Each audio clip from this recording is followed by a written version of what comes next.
बिहारी पाकिस्तान से तशरीफ फरमा हूँ और इस बारे ख्याल फरमाएं। आज हम उन शोधा को यहाँ मौजूद हैं जिन्होंने पाकिस्तान की बका की जद्दोजहद की, जिन्होंने तहरीक पाकिस्तान में किरदार अदा किया। मगर जिस तरह भी तनवीर सुखन साहब ने बहुत सारे पहलुओं पर पर्दा उठाया है, तो मैं ये कहना चाहूँगा कि 16 दिसंबर 1971 ख़त्म हो गया था पाकिस्तान, लेकिन उससे पहले क्या कुछ हुआ और उसके बाद क्या कुछ हो रहा है ये आज हमें देखना पड़ेगा। 53 साल हो गए, वो पाकिस्तानी, वो बिहारी जिन्होंने पाकिस्तान के लिए कुर्बानियाँ दी, आज भी वो कैंपों में महसूर है। और अफसोसनाक पहलू तो ये है कि जो वहाँ रह गए वो रह गए, जो यहाँ मौजूद हैं उनको भी शनाख्ती कार्ड के मसाइल से दो चार किया गया है। आइन में एक शिक डाल दी है 16A, जिसके तहत बिहारियों को और बंगालियों को एक ही खाते में डाल दिया गया है।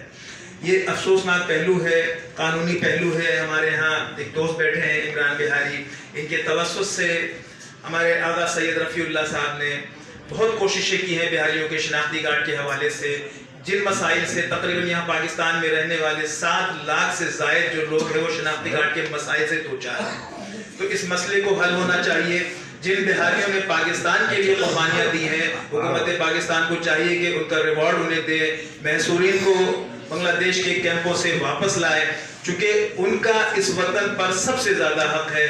उन्होंने कई हिजरतें की हैं, लोग कहते हैं 2 हिजरतें, मैं कहता हूँ कि कई हिजरतें हैं, 2 क्या 3 भी हुई हैं। और फिर लोग इस पाकिस्तान पर आए और फिर यहाँ से इस वतन को छोड़ गए। बहुत सारे पहलुओं पे तनवीर सुखन साहब ने रोशनी डाली है, बहुत सारी बातें की जा सकती हैं और बहुत सारी बातें हमारे दीगर मुक़र्रिरीन भी करेंगे, लेकिन मैं हुकूमत वक्त से मुतालबा करूँगा कि महसूरीन मशरक़ी पाकिस्तान का मसला जो है, जो 53 सालों से आज भी इस वतन में आस लगाए बैठे हैं कि हमें ये पाकिस्तान बुलाए और हम लब्बैक कहें।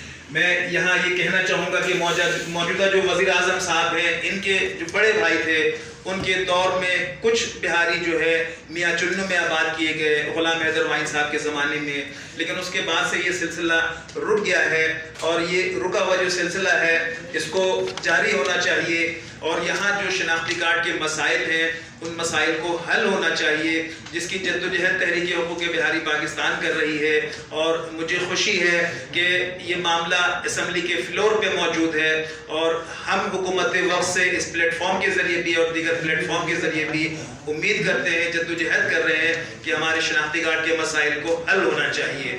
हमने पाकिस्तान के लिए जो कुर्बानी दी है हम उसका सिला चाहते हैं। और हमें यहाँ तनकीद करना सबके इल्म में है कि 1971 से लेकर आज तक और 1947 से लेकर 1971 के दरमियान हमने क्या क्या सानेहात देखे हैं। आप ये देख लें कि अभी एक डाइजेस्ट मेरी नज़र से गुजरा, सरगुज़श्त डाइजेस्ट, उसके दिसंबर के शुमारे में कुछ लोगों की आपबीती शामिल है। वो अगर आप उसको एक नज़र देख लें तो वो एक 9-10 साल की उम्र का बच्चा वो किस तरह से चाटगाम के मुख्तलिफ उसने हवाले दिए हैं कि किस तरह से लोगों को घरों से निकाल कर मारा गया। कुछ लोगों ने, मैं यहाँ बड़े फ़ख्र से कहता हूँ कि मेरे वालिद ने चाटगाम में, यहाँ बहुत सारे लोग उसकी गवाही आपको देंगे कि 3 मार्च 1971 को चाटगाम में मेरे वालिद ने मुकाबला किया। आर्मी उस वक्त हकीकतन बैरकों में मैसूर थी, अगर वो फाइट नहीं करते रेलवे फ्लैट में चाटगाम में, और इसका जिक्र आपको सरगुज़श्त डाइजेस्ट में भी दिसंबर के शुमारे में आपको मिलेगा। तो हम ये कहना चाहते हैं कि ये हमारा जो सिलसिला है इसको जारी रहना चाहिए। साल में जो हम 16 दिसंबर करते हैं, 16 दिसंबर की जो सानेहात है, जो हमारे शोधा हैं, इनको सारा साल ये सिलसिला जारी रहना चाहिए। हुकूमत वक्त पे दबाव डालना चाहिए हर प्लेटफॉर्म के ज़रिए, शायरी के ज़रिए, सहाफ़त के ज़रिए, अदब के ज़रिए, नॉवेल के ज़रिए, ताकि हमारे लोगों के मसाइल हल हो सके। और जब तक इन मसाइल को हल ना हो हम सब की आवाज़ तमातुर के साथ जारी रहनी चाहिए। तो मैं यहाँ इस तकरीर को मुख्तसर कर रहा हूँ ताकि दीगर मुक़र्रिरीन भी हैं वो भी खिताब करें। और हम कल भी पाकिस्तान जिंदाबाद कहते थे, हम आज भी पाकिस्तान जिंदाबाद कहते हैं, लेकिन हमारे हकूक़ के तहफ़्फ़ुज़ की बात आएगी तो हुकूमत को हमारा साथ देना चाहिए। बहुत शुक्रिया।